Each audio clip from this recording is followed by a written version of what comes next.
estupro envolvendo adolescentes se transformou num escândalo em Santa Catarina. Os principais acusados são de famílias ricas e influentes. Um é filho de um delegado, o outro de um diretor da maior rede de comunicação do sul do Brasil. Houve uma tentativa de esconder o caso durante quase 40 dias. Veja na reportagem da semana. Na tela do computador, a confissão de um crime. O adolescente troca mensagens com amigos num site de relacionamentos na internet. Um dos amigos quer saber qual é a verdade sobre a acusação de estupro. O adolescente confirma usando um termo chulo.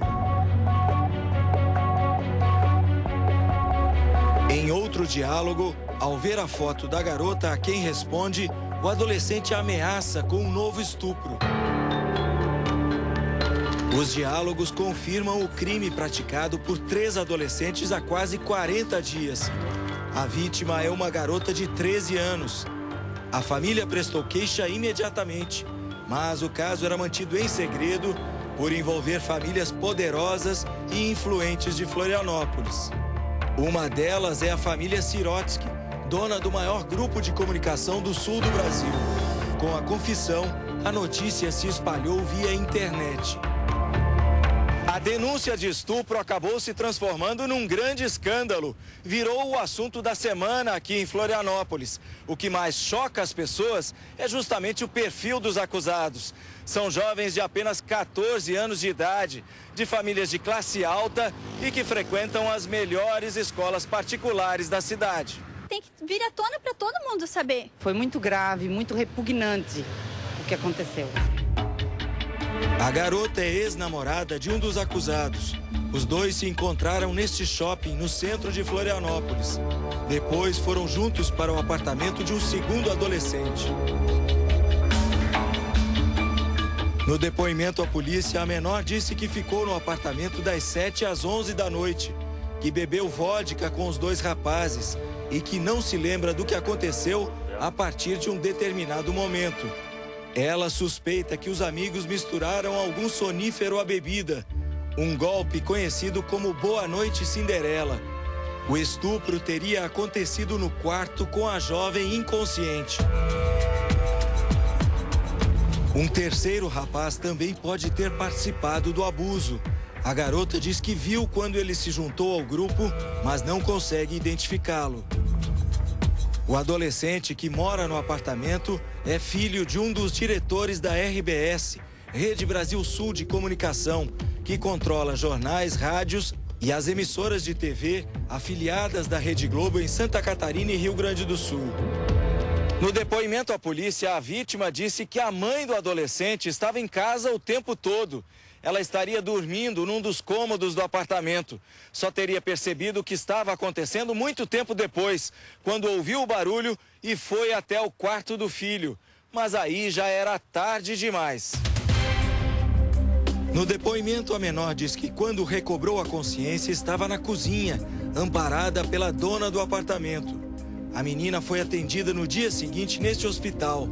Ela estava bastante machucada nas partes íntimas e tinha sinais de violência no pescoço.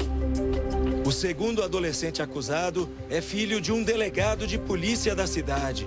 A perícia confirmou o estupro, mas o diretor da Polícia Civil coloca em dúvida a violência sexual. Eu não posso dizer que houve estupro, houve a conjunção carnal, houve o ato. Agora, se foi consentido, não, se foi na marra, não, eu não posso fazer esse comentário porque eu não estava presente. Os pais da garota não quiseram dar entrevista. O advogado disse que a família ainda está muito abalada. Submetida a tratamento terapêutico de ordem psiquiátrica e psicológica e que, se Deus quiser, ela vai superar essa barreira. As investigações sobre o caso foram encerradas na sexta-feira e encaminhadas à justiça. A delegada que cuidou do caso não quis dar entrevista, nem revelar qual foi a conclusão do inquérito. O delegado, que é pai de um dos acusados, teria tirado licença devido à repercussão do caso. Na RBS, o advogado da empresa disse que o diretor, pai do outro menor, prefere não se manifestar. Este site, mantido pelo blogueiro Hamilton Alexandre, foi o primeiro a noticiar o estupro. A página teve tantos acessos que ficou sobrecarregada e saiu do ar em alguns momentos. O blogueiro investigou os boatos e encontrou na internet os diálogos comprometedores. Há um choque generalizado, inclusive porque os diálogos dos garotos estavam nos seus microblogs na internet, né? Os estupradores, eles mesmos colocam os nomes deles nos próprios microblogs. Então, a sociedade já sabia quem eram os estupradores, né? A conversa mostra que o filho do diretor da RBS se considera à vontade para praticar violência sexual. O amigo pergunta: estuprar está na moda? E a resposta, mais uma vez, vem com uma expressão vulgar. O rapaz demonstra também que não se preocupa com uma possível punição. Veja a resposta quando perguntam se ele não tem medo de ser preso. O adolescente faz pouco caso. O blogueiro teme que, por serem famílias influentes, os rapazes fiquem mesmo sem punição. Esses são monstros e não vão ser tratados com viagens internacionais, com férias na Europa, na Disney. Eles têm que ter a mesma lei que é dada para o filho do servente de pedreiro que mora na Vila Aparecida. A RBS TV só falou do caso esta semana, sem entrar em detalhes e sem revelar o envolvimento de um integrante da família que controla a empresa. No jornal Diário Catarinense, também do grupo, a reportagem publicada na sexta-feira não dá nomes da mesma forma. No final, o jornal tenta justificar com a afirmação de que os veículos do grupo RBS não identificam nomes de menores em respeito ao Estatuto da Criança e do Adolescente. Na mesma edição, o jornal publicou um comunicado em que admite o envolvimento de um dos integrantes da família Sirotsky, sócia majoritária do grupo RBS, em ocorrência policial. O comunicado diz ainda que está acompanhando o adolescente, membro da terceira geração da família. E mesmo omitindo a notícia, durante quase 40 dias, afirma que o grupo RBS continuará cumprindo sua missão de informar. Este especialista lembra que o Estatuto da Criança e do Adolescente prevê medidas socioeducativas como a internação para crimes desse tipo. A previsão para esse tipo de situação é que eles tenham uma pena elevada. Na verdade, não é uma pena. É que a medida socioeducativa seja uma medida de internação e essa medida não vai passar nunca de 3 anos. Em outros países, menores que praticam crimes são tratados com mais rigor. A justiça procura determinar se, independente da idade, a pessoa tinha ou não capacidade de entender a gravidade do que fez. Na Inglaterra, por exemplo, uma criança responde legalmente por um crime a partir dos 10 anos de idade e várias já foram condenadas à prisão. Esta mulher de 27 anos também foi vítima de estupro depois de uma festa no apartamento de uma amiga, 5 anos atrás. De repente, eu apaguei.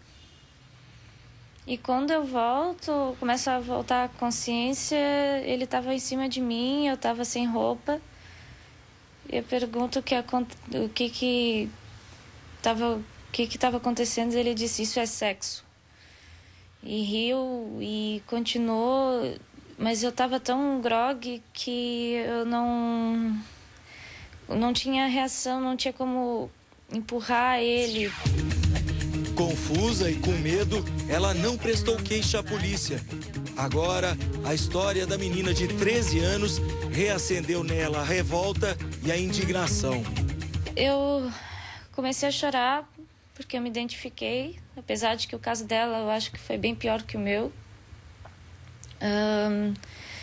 E fiquei com ódio também porque, por serem filhos de pessoas influentes na cidade, por serem da alta sociedade, iria acontecer o mesmo que aconteceu comigo, eles iriam se safar. O estuprador não tem idade, não deve ser tratado com diferença por ser menor ou maior. Estuprador é estuprador. Deixa de ter direitos nessa hora. Não vamos passar a mão na cabeça. Tomara que a justiça leve esse caso às últimas consequências e que não vire uma enorme pizza, né? Uma pizza recheada de queijo da impunidade. A imprensa tem um papel muito importante nisso, não deixando que isso caia no esquecimento. A partir de hoje, o jornalismo da Rede Record vai acompanhar o caso passo a passo. Vamos mostrar a investigação, o processo na justiça e a decisão final, seja ela qual for. Santa Catarina e o Brasil precisam de uma prova de que a lei é a mesma para pobres e para ricos.